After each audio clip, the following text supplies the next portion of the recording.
Dans l'état actuel des choses, le monde présente le spectacle d'une immense arène où les hommes se précipitent en foule pour se disputer, au prix de leur sang, de leur douleur et de leur honte, la possession des avantages sociaux.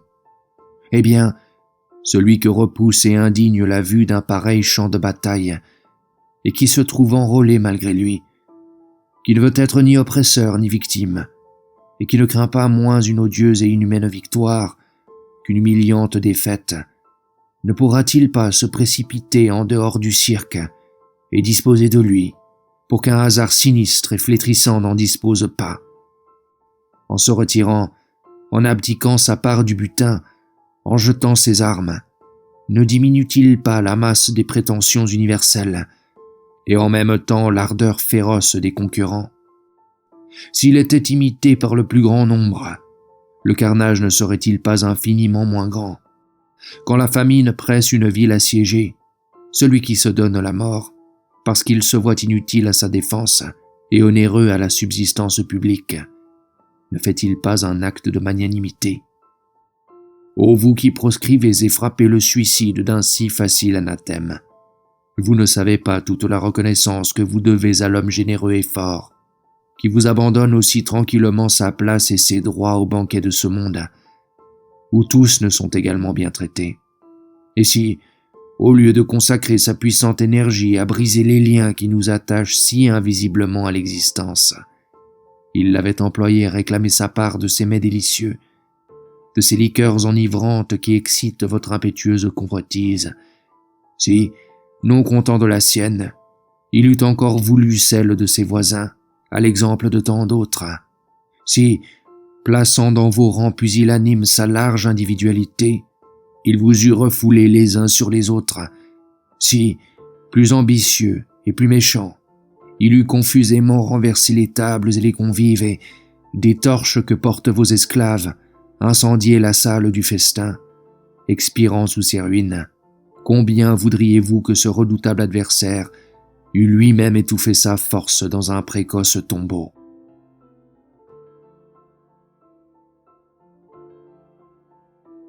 Il est un âge où il faut savoir se résoudre à quitter la vie, tout de même qu'il en est un où il faut savoir abdiquer de bonne grâce les privilèges et la couronne de fleurs de la jeunesse, que le temps flétrit et réduit en poudre sur notre tête. Celui qui ne sait pas prendre son parti dans l'un et dans l'autre cas n'est pas homme, il est resté enfant.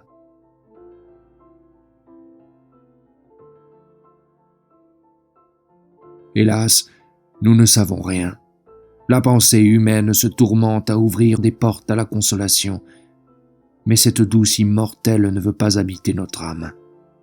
Nous sommes réduits à nous calmer par la désespérante conviction de notre néant. C'est ainsi qu'on éteint le principe de la vie, que l'on paralyse la sensibilité par l'application des plus violents caustiques dans les plaies obstinément rebelles à l'art de guérir.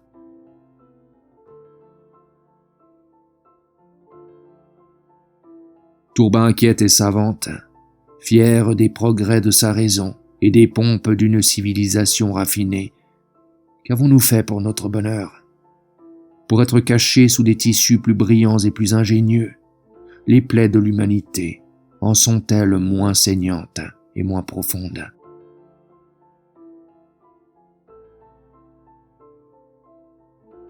Périsse mon âme, et que mon nom soit taché d'infamie, si je trempe jamais, même par la plus faible velléité, dans ce complot universel de sottise et de perversité.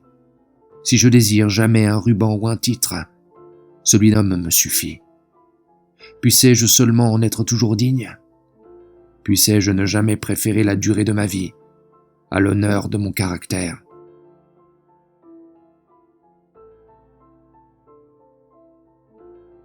Prestige riant de la vie qui m'échappe, enivrant mensonge des premiers jours, agréables images du bonheur et du plaisir, amour douce, beauté folâtre, charmant cortège de l'adolescence, cieux purs et protecteurs, asile des bois solitaires, fraîcheur des verts ombrages, banquet délicieux où s'évanouissent les noirs soucis, où l'amitié s'épanche au sein de la gaieté.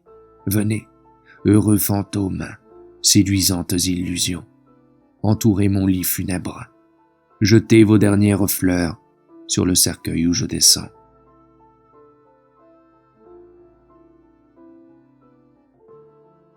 En mourant, tu ne feras que suivre le chemin où ont marché tes pères. 1000 milliers de générations sont tombées dans l'abîme où tu vas descendre.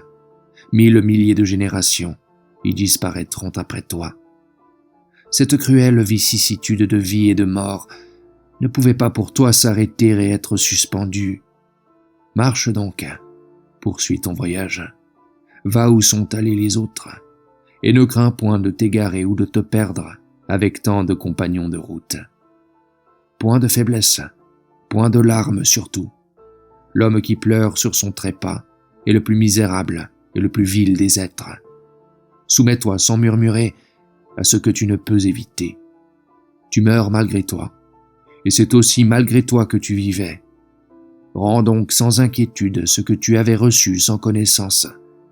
Naître et mourir sont des choses qui ne t'appartiennent pas. Réjouis-toi plutôt, tu commences un jour immortel.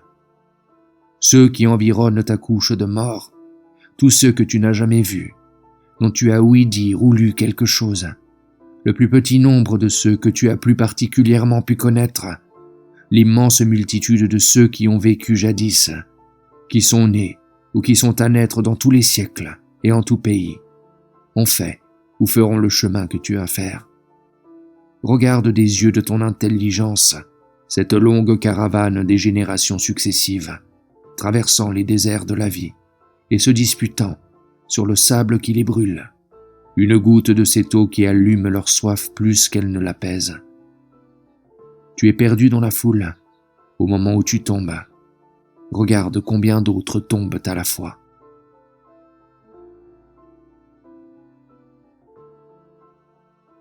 Les hommes sont encore enfants, pourtant le genre humain grandit et brise, en marchant, ses lisières. Le temps approche où il n'écoutera plus le boiteux qui lui criera d'arrêter, où il ne demandera plus son chemin à l'aveugle. Que le monde s'éclaire, Dieu le veut. Pour nous, fumons en attendant une aurore nouvelle. Ô ma pipe, je te dois chaque jour cet emblème expressif d'humilité que la religion ne place qu'une fois par an sur le front de l'adorateur chrétien. L'homme n'est que cendre et poussière. C'est en effet tout ce qui reste à la fin, du cœur le plus tendre ou le plus magnanime, du cœur le plus enivré de joie et d'orgueil, ou le plus consumé de peines amères. Ce faible reste, ces cendres mêmes, le plus léger zéphyr les dissipe dans le vague de l'air. Où donc est maintenant la poussière d'Alexandre, la cendre de Gengis? Ils ne sont plus que de vains fantômes historiques, que des noms sonores, objets d'enthousiasme vain ou d'inutiles malédictions. Je périrai bientôt. Tout ce qui compose mon être et le nom même dont on me nomme disparaîtra comme cette légère fumée. Dans quelques jours, peut-être, à la place où j'écris, on ne saura pas même si j'ai jamais vécu. Mais de ce corps si périssable, s'exhalera-t-il quelque chose qui ne périsse pas et s'élève en haut?